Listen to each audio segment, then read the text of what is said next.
the dark, secluded, peaceful night of rural Texas, a loud slam and thud in a pasture awoke a cattle rancher. He got up, put on some clothes, and grabbed his flashlight and a double-barrel shotgun. Once outside, he noticed a spot in the pasture where his cattle weren't going, so he checked it out. The cold rustle of wet leaves and grass from the recent rain crunched under his feet as light from his flashlight cut through the night like a hot blade. Once he made it to the corner, cursed by a wretched stench, he noticed it. A bull, no less than 24 months old, lying dead, a massive wound tearing at its side. Wasn't coyotes, and he's never found wolves, so it killed it. He studied the carcass, and wounds were fresh, meaning whatever just killed his stud was still out there.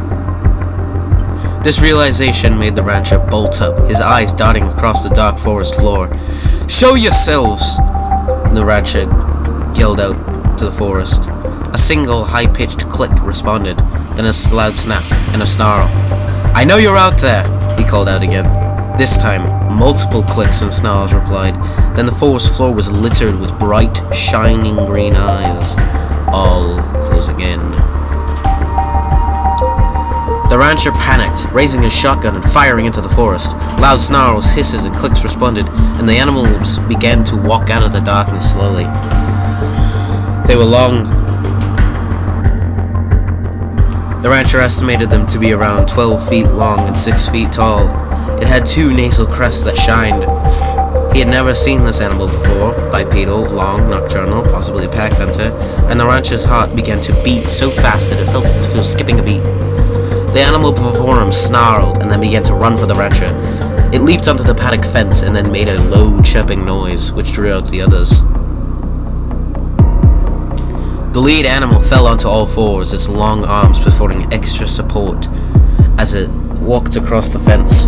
Behind him, the rancher saw his perimeter fence, barbed, double-wound chain link, creaking and cracking, meaning more to come. He then remembered something his old dad told him. "Your enemies are only strong with the body if you are weak in the head." The rancher wielded the shotgun and blasted the animal in the fence, dropping it into his pasture. But the animal merely winced and got up. It limped for a second, watching the cold bullets fall into the wet grass. As it looked back in betrayal, the animal let out a snarly hiss, and then the other animals behind the fence broke it open, lunging for the rancher. He swung the shotgun, smacking the animal away with the end of the gun. "Back, foul creatures of the night! I am not afraid!" the rancher yelled out. He then saw all the eyes and counted in his head. 41 eyes, 21 animals.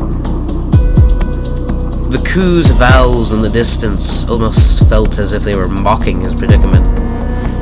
A loud snapping noise brought him back, and he saw the lead only 3 feet from his own face. The rancher swung with all of his might, striking the lead and sending it crashing down. He could see it, but he felt the cold drip of blood slip into his hand. He knew he made his mark. Suddenly, thunder began to roll in as one of the animals to his left pounced, tackling the rancher to the floor and slicing his back open. The rancher felt a slight pitter-patter of rain as he let out a blood-curdling scream of agony as his back became a fighting ground for competing animals. The rancher barely grabbed his gun and swung, striking one above him. He momentarily scared them away through swinging the gun and yelling. He limped back to his house. He immediately locked the door, limped to his phone on the wall, and dialed 911. 911? What's your emergency? The operator asked. "My pastor is under attack from a weird chupacabra thing. I don't know what it is, but..." He coughed and paused to spit blood. "I'm wounded, and my cattle are in danger. Please hurry," he explained. The operator sounded taken aback. "Alright, help is on the way. Try and stay with me. What can you identify about them?" she asked. 6 feet tall, 12 feet long, he coughed. "They have bullet-resistant skin, and there's 21 of them," the rancher explained. "Are you in need of medical services?" the operator asked. "Yes, my back has been ripped open. I can barely walk or stand," he explained, leaning up against the wall. "Okay, my name is Rosie. I'm gonna stay on the line with you until help arrives. Can you tell me your name?" the operator asked. Henry von Yannick, the rancher explained. Alright, Henry, you have any evidence of these animals besides your wounds? Rosie asked. Yes, I have their blood on my shotgun, Henry said before violently coughing. Suddenly, he heard a loud clang on the wall, then the creaking on his window, and finally a loud smash. Broken glass littered the floor, and the animals snarled and hissed, trying to get inside. Henry, what was that? Rosie asked. It's them! They're breaking the windows to get inside, Henry yelled. Alright, stay calm. Help is almost there, Rosie informed. One of the animals broke through the window and pounced. No! Ah! Henry let out a shriveled shriek as the loud snarl, crash, and crunch was heard over the line. Rosie covered her mouth and with her hand as she listened to the animals feed.